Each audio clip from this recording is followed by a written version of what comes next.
Hey, what is going on, guys? It's Young here, and today I'm back in our Fortnite video. And in today's video, I'm going to be going over the best settings to use here in Season 8. I'm going to show you guys these settings that I'm currently using and pretty much all the settings that you guys need to have on for this season. I'm going to go over everything from graphic settings to sensitivities, game settings, just everything you need to have. So definitely stay to the end of the video if you guys are looking for some new settings to use and to try out, because this is the video for you.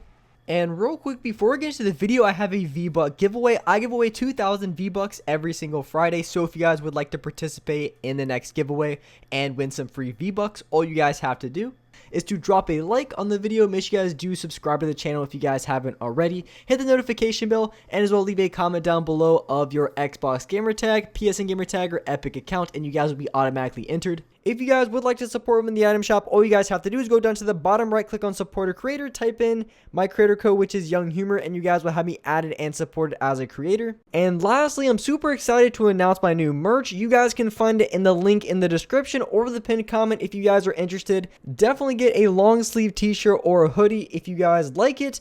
And with that being said, let's get right to the video. Alright, so in this video, I'm going to be going over the best settings to use here in Season 8. I'm going to show you guys all the settings that I currently have and that I recommend for you guys to try out and to use. If you are looking to have more frames, if you guys are looking to hit more shots, build a lot quicker, a lot more accurately, I'm going to be showing you guys all the things that I use, binds, and just everything in this video. So going into the settings and showing you guys in the first display settings, here I just have it on windowed mode. Usually you always want to play full screen. I just have it on windowed because it was easier to record with. And going down to my graphic settings, I want everything on, off, or none, except for your textures. You want to have that on high. It helps improve your frames per second. And when it comes into the auto high resolution textures, it really doesn't matter because you're going to be on low settings anyways. You're not playing Fortnite with max settings, so you really don't need to have that on. You can have it on or off. It really doesn't even matter too much. It's not going to affect your FPS at all because you want to have everything on low or off, and then textures on high, like I said. And then the advanced graphics, you just want to copy everything I have. If you guys are on a lower end PC, for those guys who aren't on console, you can switch from DirectX 11 over to the performance mode, which is really great. It helps improve your FPS. It just makes all the builds look like it's on mobile, which for me, I can run just enough FPS as I need to on DirectX 11, so that's what I currently use. And so going into my game settings, as per by default, definitely want to have that on auto open doors. For those guys who are new, you want to have auto open doors for the reason if you go for an edit on a wall, so you go for this bottom edit and you mess up, it'll automatically open a door for you when you walk nearby, which is important because if you mess up an edit and you have auto open doors, you're always going to be able to continue your momentum through the structure, which is really great because if you happen to not have it on and you kind of get yourself cucked by the wall, what's going to happen is you're going to end up losing that fight pretty hard because the other person is going to get high ground and an advantage on you. So that's why you want to have the auto open door feature on. As far as your item slot preferences, you want to have it as I have here. The most important one, you always want to have your shotgun in the first weapon slot, weapon loadout slot 1. And the reason for that, I had made a previous video, it was actually just my last video, where I really explained the mechanics of why you want to have the shotgun in the first weapon slot. But just to kind of give you guys a quick explanation why, is if you go to take someone's wall, it doesn't matter what structure, say you want to take someone's wall, it says I'm on my SMG here. I go to take the wall, it'll automatically put me back to the shotgun even though I had my SMG out previously. Same thing if I have my AR out in my last slot. So here I have my AR out. As soon as I go to take the wall, I take it and I'm automatically back on my shotgun. That's why you want to have your shotgun in the first slot, because when you're close to someone, your close quarters, you pretty much want to have your shotgun out almost all the time. So having your shotgun in the first slot is really important because when you take to someone's wall, your shotgun is going to automatically come out. It doesn't matter if you're on your third or fourth slot, it automatically will.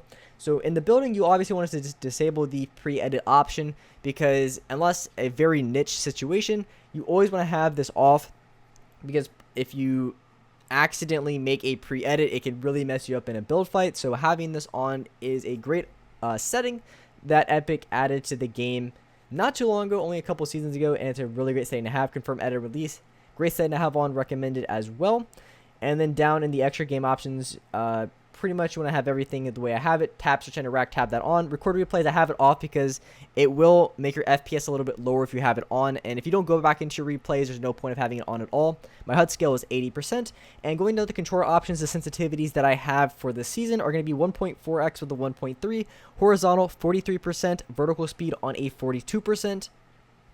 And these are going to be my main sensitivities for building and editing. So going down for my aim down sights, so when I'm aiming down sights, I'm holding left trigger with my gun. I have it on a 9%. Look dampening time, 0.08 is a good middle ground. You can also bump it up to a 0.14, or you can put it down to like a 0 if you want to have it off. This is personal preference, but I highly recommend having a look dampening time. It's going to make hitting your shots a lot easier, and it's going to give you so much more control over your analog sticks than previously. So if you don't play with it on, I highly recommend you do. I'm playing on a 0.14. 0.08 is a good middle ground. You can play on like a 0.10, 0.12, all the way up to, I would say you wouldn't want to go above like a 0.20. In my personal opinion, you can, but 0.20 is probably the cutoff for me that I would recommend for most players.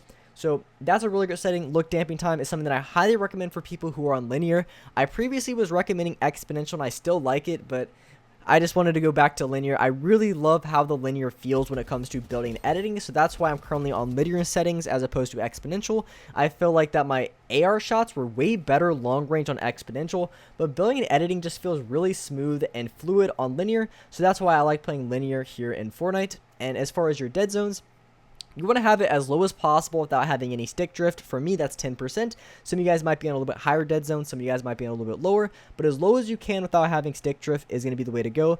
Foot controller, have that setting off if you don't have a foot controller because it's going to cause more input delay if you do have it on. So those are all of the settings and game settings, sensitivities that I have for this season and that I recommend for you guys to try out. I'm also going to be showing you guys the binds that I have as well. So for me, I do play on 4 paddles. So if you guys don't have 4 paddles, your binds are going to look a little bit different. But I always have in the pinned comment below a video to the best settings. If you guys play on a normal Xbox or PS4 controller, which most of you guys do, most of you guys play on normal controllers. In my pinned comment, I always have a video to the best binds to use. It's one video. It's always going to be the best binds. I don't recommend anything else but that video. But going into the binds, if you do have 4 paddles or just curious on what I have for my setup, my upper left paddle is going to be my toggle pickaxe, which is bound to the left on the D-pad. My edit button is going to be the right on the D-pad, but it's going to get bound to my upper right paddle. My bottom left paddle is my jump button, which is bound to A. And then my bottom right paddle is going to be my B button, which is how I place traps and launch pads. So these are how my binds are set up. Like I said, pickaxe, upper left paddle, my edit button, upper right. Bottom left is my jump button. I switch mode on my left stick. And then my bottom right paddle, as you can see, my build controls is how I'm able to place launch pads, traps, anything in between like that. That's how I'm able to place it using that bottom right paddle. So these are pretty much all the binds, all the sensitivities that I have. And one thing to mention, all of these, the sensitivity settings I have, they're all personal preference. I highly recommend you give them a try, but everyone's going to have their niche type of sensitivities they like. Some people like a little bit slower sensitivity, some people like a little bit faster. So if you're the type of person that likes a little bit faster sensitivity, just bump it up to like a 1.6, bump your editing up a couple points, and kind of just go with it. So that's what I recommend. Like I said, everyone has their personal preferences. So if you like a little bit faster of a sensitivity, take the sensitivity that I have and maybe just raise it 1, 2, or even 3 points, and you're going to be good to go. So these are the sensitivities best that I recommend for season 8. Hope you guys enjoyed this video. Hope you guys found it helpful. If you guys could, make sure you guys do hit that like button, hit that subscribe button. If you guys are new to the channel, it really does help me out. And as well, if you guys want to support me in the item shop, make sure you guys do use code YoungHumor. And with that being said, I really appreciate you guys watching the video. And alright guys, I'll see you next video.